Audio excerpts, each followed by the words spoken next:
새정치민주연합 야권 얘기를 좀 나눠봤으면 좋겠습니다. 이게 어찌된 일입니까? 당대표를 원내대표가 훈계한다? 과연 어떤 내용인지 오늘 있었던 아침 라디오 인터뷰 음성을 직접 듣는 것으로 시작해 보겠습니다.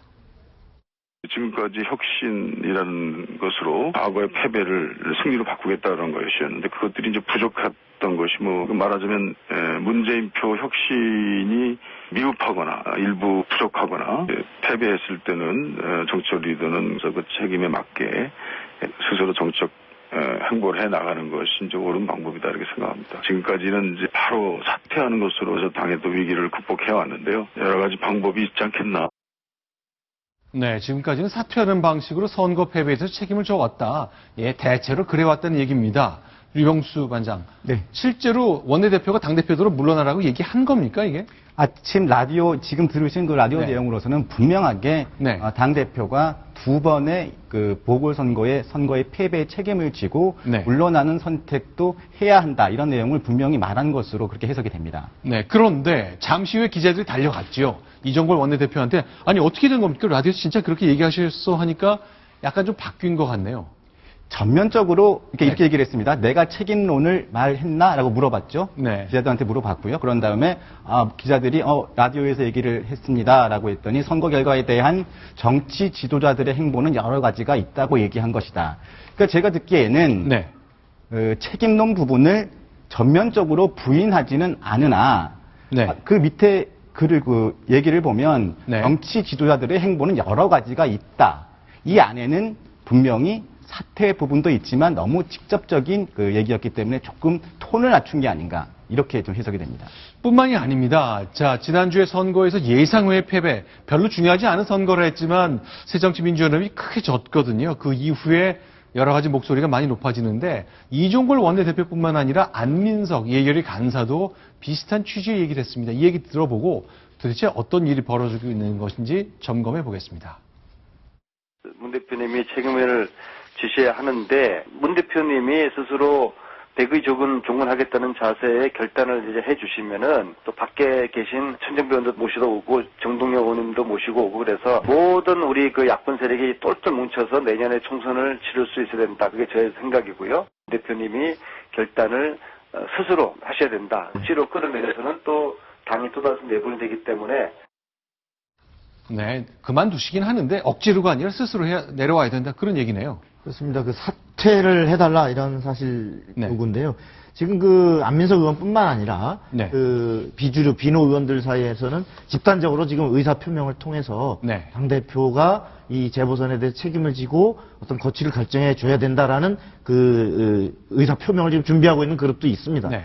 실제로 보면은 지금 야권에서는 내년 총선에서 네. 야당 후보가 됐으면 좋겠다. 이렇게 하는 여론조사가 여당 후보가 됐으면 좋겠다라는 조사보다 높게 나오거든요. 높긴 높죠. 예, 그게. 그런데도 현실의 당 지지도 보면 형편없이 지금 나오고 있는 이런 네. 상황. 바로 그것이 현재의 재보선 패배가 이번에 그 대표의 리더십이 네. 결국 모든 이런 패배를 부르고 있기 때문에 이 상태로는 총선을 칠 수 없다. 그러니까 대표를 바꿔서 완전히 황골 탈퇴하거나 신장 개업하면 네. 이른바 뭐 빅텐트가 됐건 네.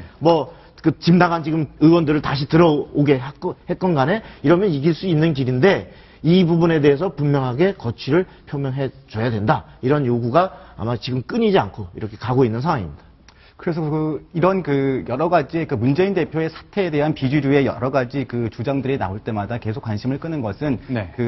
전남에서 지난 4월 재보궐선거에서 네. 국회의원이 4석을 선출을 하는 선거가 있었는데요. 가장 네. 관심을 끌었던 게 천정배 전 의원이 새정치민주연합의 심장이었던 광주에서 승리를 한 부분입니다. 이후에 천정배 신당이 상당히 여러 가지 기대를 받고 있는 상황인데요. 아직까지는 이렇게 확실한 무슨 체계를 갖추거나 하는 부분은 아닙니다. 또 관심을 갖는 부분이 정동영 전 의원이나 여러 이런 야권의 대선 주자급 아니면 당 대표급 주자들이 어떻게 하면 야권의 한 축을 형성을 해서 새정치민주연합과 연합 또는 또 빅텐트를 통해서 내년 총선의 한 축을 담당하느냐 이런 문제인데요. 아직까지는 천정배 의원이나 정동영 전 의원 같은 경우는 새정치민주연합으로의 복당보다는 네. 제3지대의 창당을 통한 합류 이런 식으로 구상을 할 가능성도 있다고 생각합니다. 하지만 문재인 대표가 새정치연합 대표로 있는 한에는 그 부분은 상당히 정치적으로 어려운 부분이 있지 않을까 이렇게 판단이 됩니다.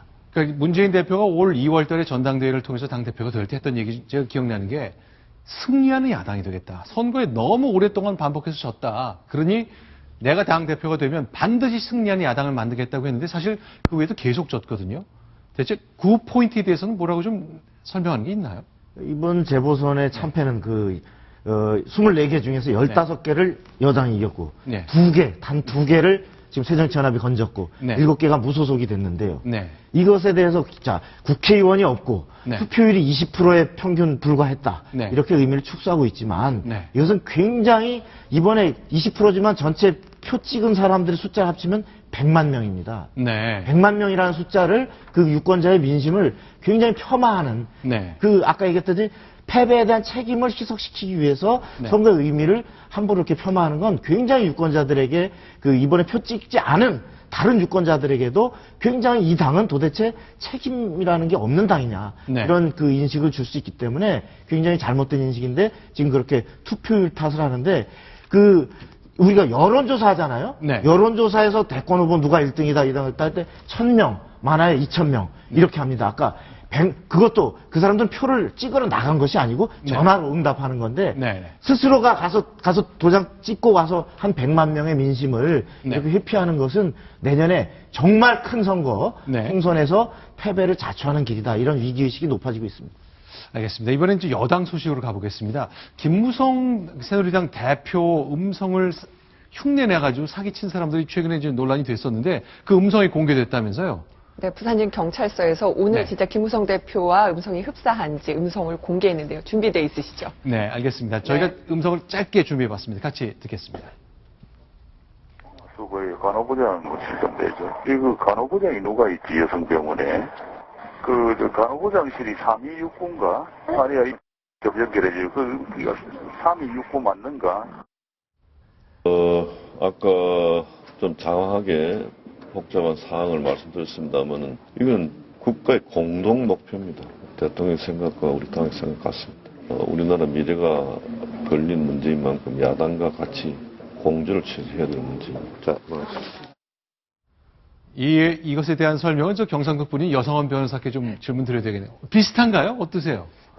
일부 비슷한 면도 있고 틀린 면도 좀 다르게 들린 면도 있었는데요. 네. 우선 이게 문제가 되는 게 네. 우리나라 사람들의 아까 우리 힐러리 클린턴 네. 거기도 나왔지만 어떤 권력의 약한 모습. 네. 그걸 보여주고, 그 다음 이게 처음에 김무성 대표라는 생각이 들어버리면은 네. 이게 목소리가 좀 달라져도 네. 전혀 인식을 못 하는데 문제가 있거든요. 네. 그러니까 김무성 대표에 대해서 어떤 권력 지향적인 생각만 버리고 마음을 비우면 이게 똑바로 듣게 돼 있습니다, 보니까.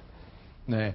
유병수 반장이 이제 김무성 대표 오랫동안 밀착 취재해 왔었는데 저런 거 뭐라고 얘기하던가요?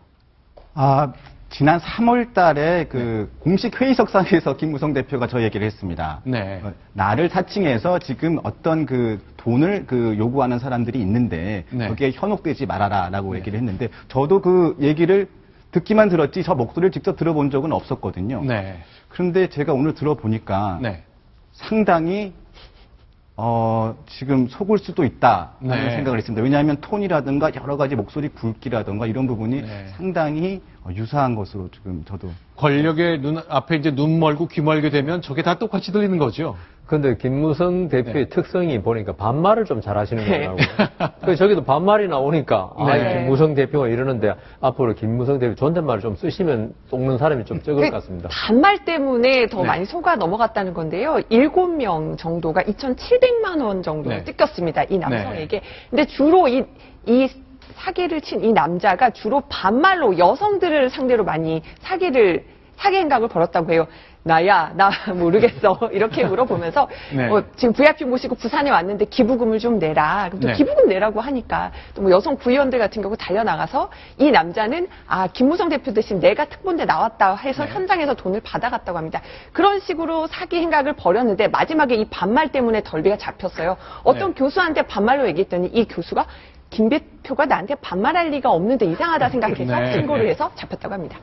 알겠습니다. 자, 그럼 이제는 국회 내에서 좀 새로 바뀐 것 하나 좀 정리해 봤으면 좋겠습니다. 오늘 10시에 이렇게 상이 바뀌었네요. 네, 이순신 장군 동상이요. 네. 지난 70년대에 바로 이제 그 행정부처에서 만들어서 네. 중앙청사 앞에 있다가 90년도부터 국회에 네. 와 있던 그 왼쪽이 바로 이순신 장군 동상인데 바로 저 칼은 일본도와 유사하고 네. 또 갑옷은 중국 옷과 비슷하다 이런 논란이 일어서 결국은 그 충북 영정에 네. 있는 갑옷들 이런 것들 고증을 거쳐서 네. 새로운 이순신 장군 동상이 바로 국회에 오늘 들었었습니다. 보니까 조금 좀 다르긴 다르네요. 네, 모자 같은 칼의 것보다- 길이도 좀 다르네요. 네, 바로 저 칼이 일본도와 흡사하다. 그래서 지금 직접 우리 조선 장군들이 그 차던 그 칼로 바로 고증을 거쳐서 바꿨다고 합니다.